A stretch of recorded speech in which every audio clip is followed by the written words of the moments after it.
Ya, assalamualaikum warahmatullahi wabarakatuh. Perkenalkan, nama saya Tri Imam Wahyudi dari Tajris Ilmu Pengetahuan Sosial IAIN Kudus. Sebelumnya saya mau mengucapkan terima kasih kepada Bapak Dani Miftah M. Nur selaku dosen pengampu mata kuliah praktek kartografi. Di sini saya akan menjelaskan tentang komponen peta.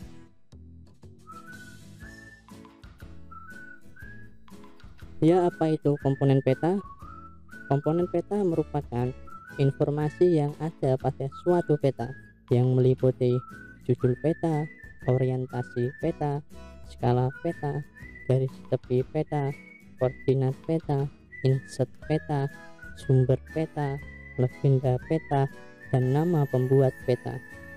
Pengaturan komponen peta pada suatu peta harus memperhatikan aspek selaras, serasi, dan seimbang. Baik, saya akan menjelaskannya satu persatu. Ya, di sini ada contoh peta administrasi Provinsi Jawa Tengah, di mana di sini sudah ada judul peta yang terletak di atas, kemudian di sini orientasi peta atau arah mata angin, kemudian ini skala peta, ini legenda peta, ini insert peta, sumber peta, dan ini nama pembuat peta, garis tepi peta, dan koordinat peta. Baik, yang pertama saya akan menjelaskan tentang judul peta. Apa itu judul peta? Judul peta merupakan komponen utama pada suatu peta yang memuat informasi tentang tema peta, lokasi atau daerah yang dipetakan. Judul peta harus mencerminkan isi pokok pada peta. Posisi judul peta biasanya diletakkan pada bagian atas dan tengah. Akan tetapi, judul peta dapat pula dibuat variasi sesuai komposisi atau tata letak peta. Judul peta dibuat dengan menggunakan huruf kapital yang ditulis sebagai huruf tegak. Tinggi huruf tergantung pada besar kecilnya peta.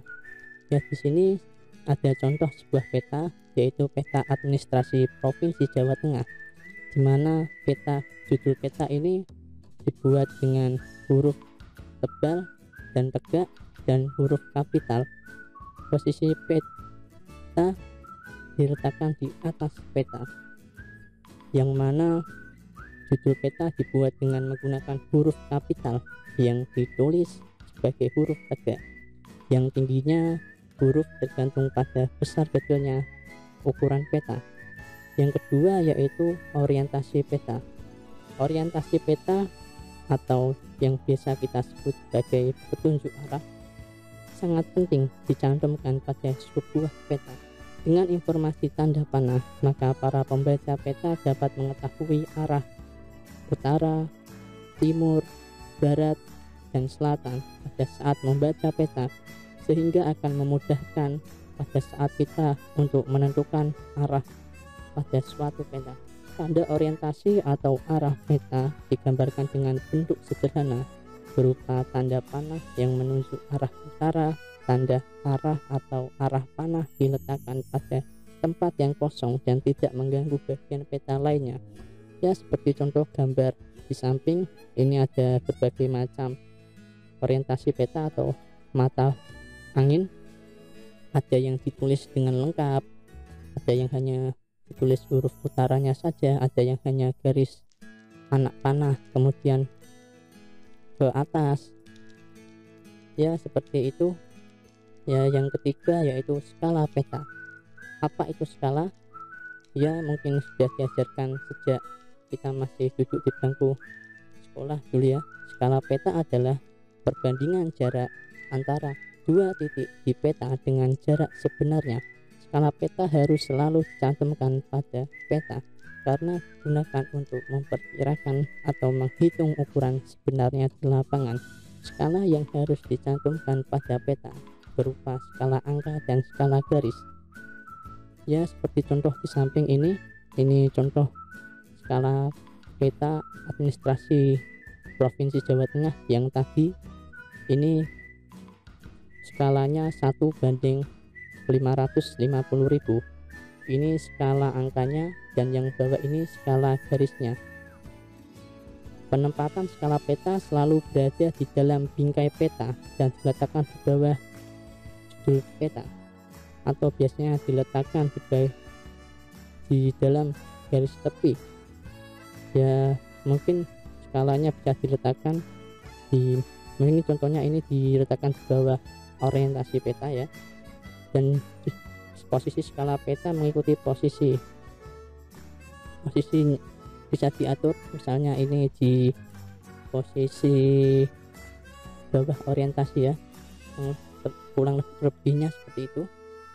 Yang keempat yaitu legenda peta. Legenda peta ini merupakan kunci atau komponen peta sehingga harus ada pada sebuah peta.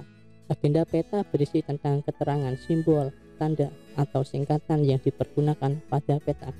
Peranan legenda peta sangat penting dalam pembacaan peta, maka legenda peta harus dibuat secara benar dan baik, tetap ada posisi yang serasi dan seimbang. Misalnya di contoh samping ini sebuah legenda peta di mana ini menunjukkan kota provinsi, di mana garis hitam seperti ini menunjukkan jalan arteri, dan ini garis hitam 2 yang menunjukkan jalan tol, kemudian yang garis berwarna biru yang melengkung ini sebagai sungai, dan yang biru agak besar ini melambangkan dam atau waduk. Legenda merupakan komponen untuk menunjukkan simbol-simbol yang ada pada sebuah peta.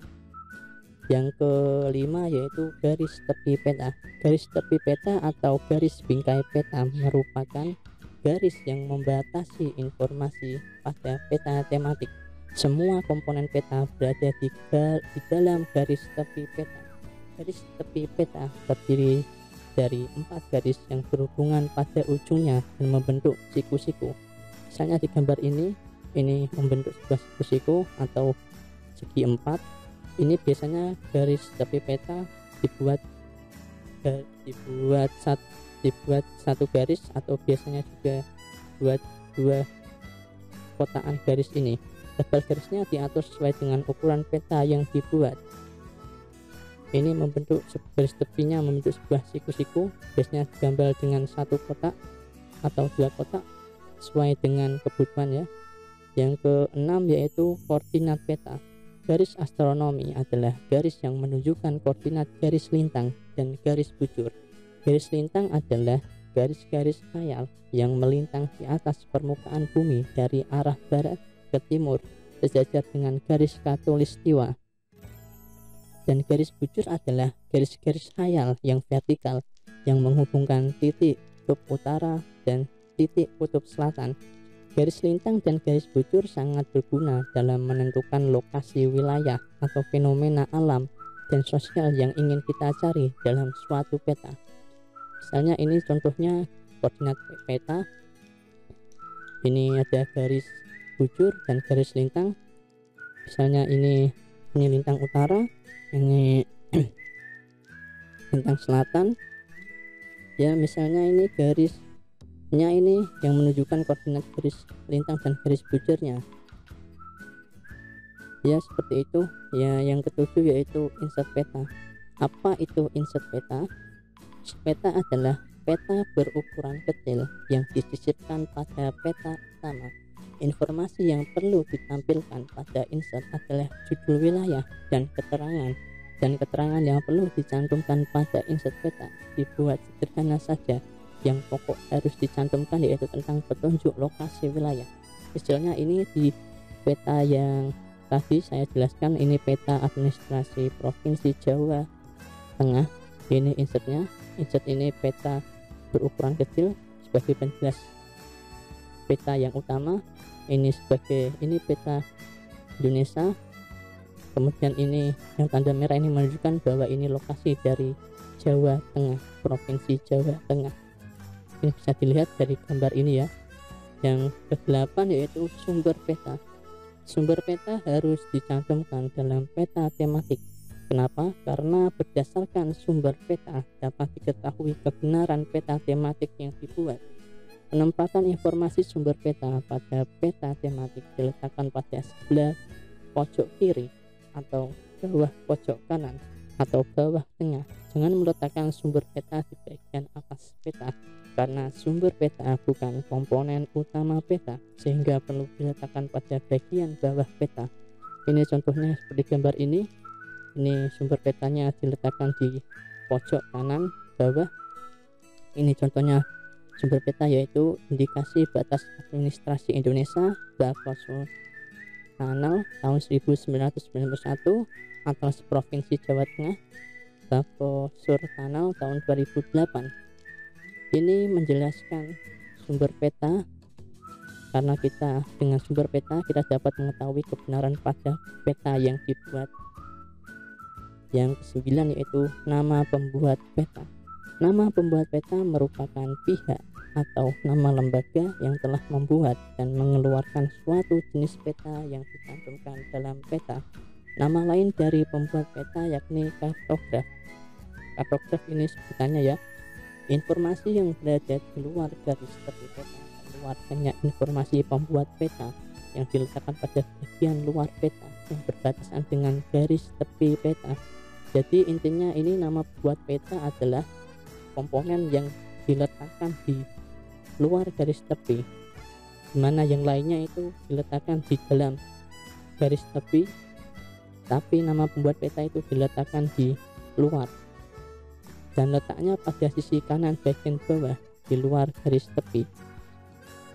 Ya, sekian yang dapat saya sampaikan, semoga bermanfaat dan menambah wawasan kalian.